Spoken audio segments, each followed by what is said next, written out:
Hello, hello. Okay, so some people have asked me about assessments. Well, someone particular asked me, I'm going to say her name's Rachel, about assessments and what to prepare, how to get the best out of an assessment. So I'm going to talk here in a roundabout way about assessments.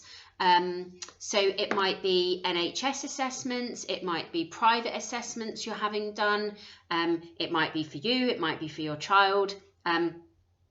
Most of the people who are asking questions about assessments to us, it's to do with an education, health and care plan. But it also might be assessment for a diagnosis. It might be any type of assessment. So what happens is, let's say, for example, you're preparing for a speech and language assessment for your child for an education, health and care plan. So as part of the assessment process, what will normally happen is you'll request the assessment, or you'll be there, it will be identified that the assessment's needed, and then that will be booked in.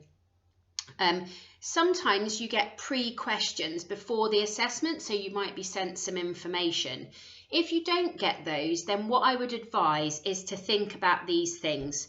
So you want to sit down with, I use like a piece of paper, and I normally do mind mapping, where, you know, I would put in the middle what's going on, and then you might have sections coming out. I'm not going to do it, but well, I'll do a little one here.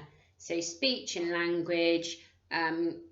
I might have one offshoot that's about communication with peers. I might have one offshoot that's about how my child actually physically speaks. I might have one section where I'm thinking about how my child gets on with other people, how they ask for help, their vulnerabilities. I might have a section where I want to write down what their strengths are.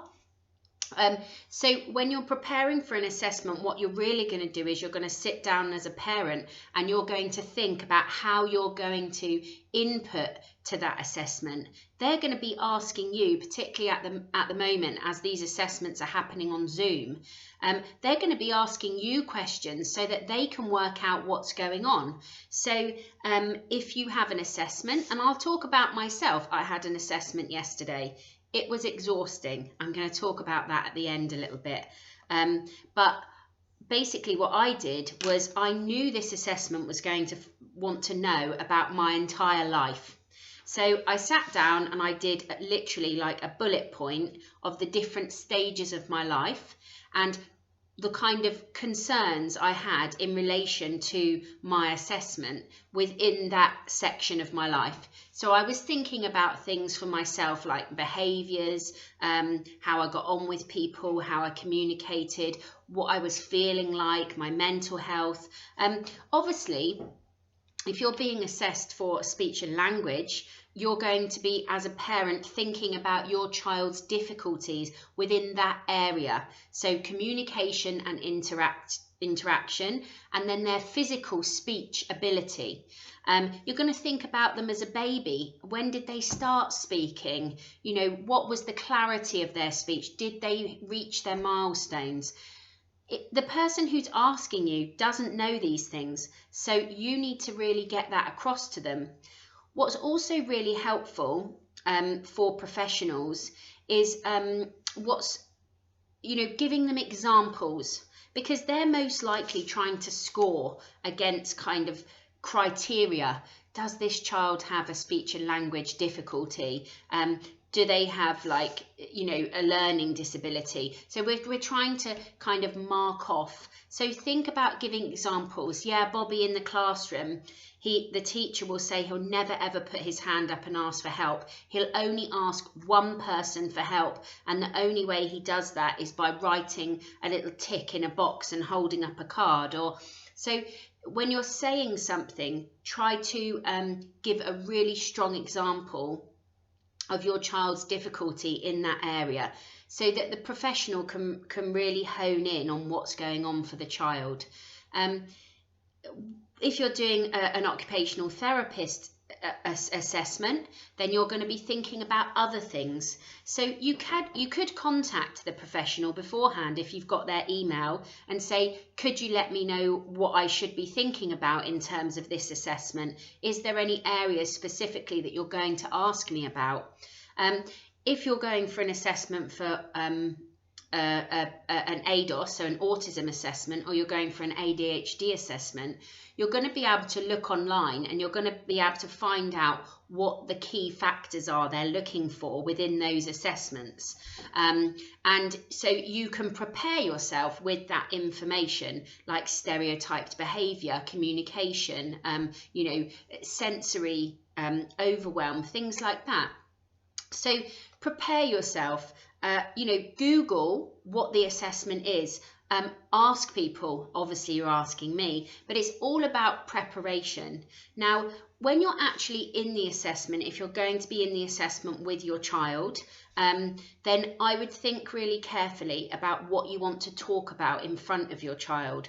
So I had a parent who is actually going to a hearing, and the child's going to be in the room with them, not because the child should be, but because they don't have any childcare. It's a lone parent, the child's in the house, there's no one else allowed to come in the house, the child's not accessing education. So I kind of said to that parent, just try and have a think about how you talk about the child in front of them. Because when people are asking you questions and you're so desperate to get that information across so that you can achieve the outcome you need to, it's really easy to talk in ways in front of our kids which doesn't necessarily feel great afterwards. Think, oh, why were they in the room when I was saying that? Oh God, like that was really not fair of that professional or that judge to ask me that question. It's really okay to say, even no one wants to put assessments off because you wait so long for them.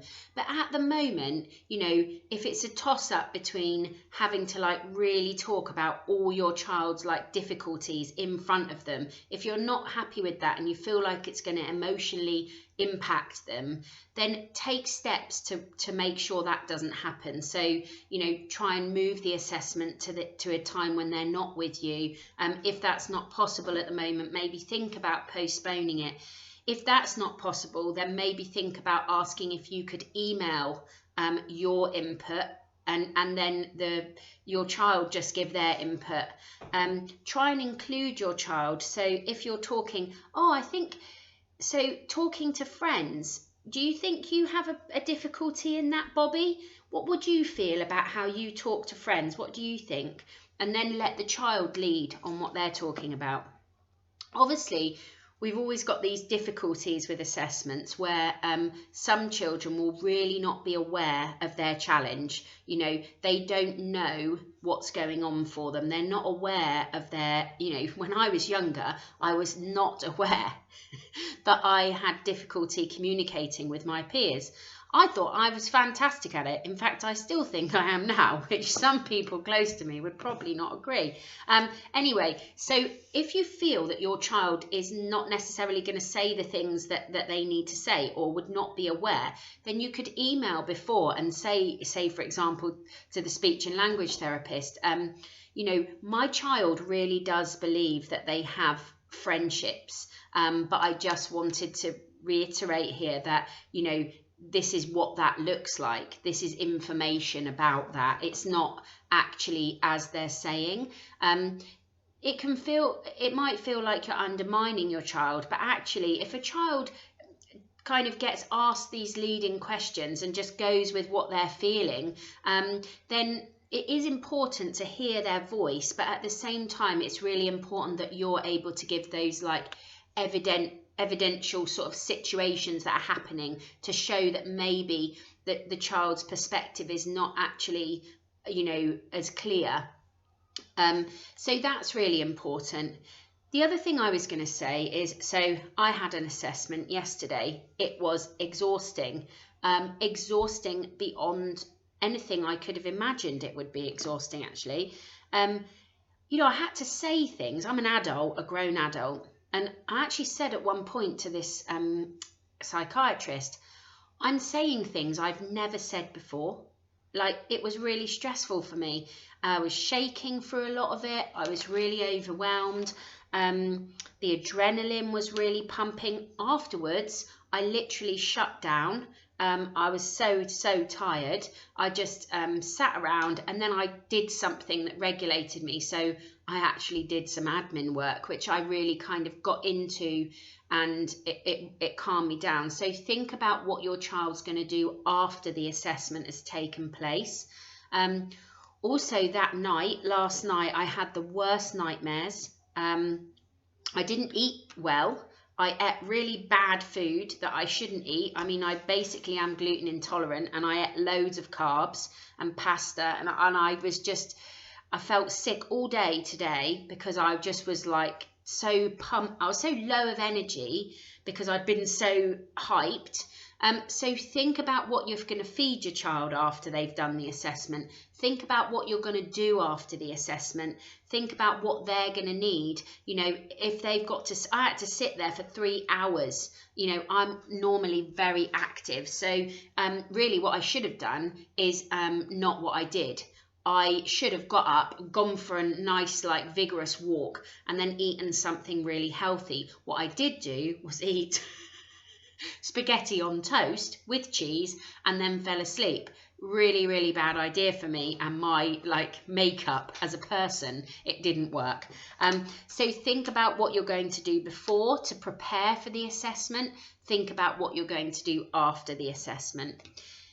If you've got any questions, just get in touch. Just really hone in and focus on the areas of special educational needs. Communication and interaction, what's going well, what's not going well.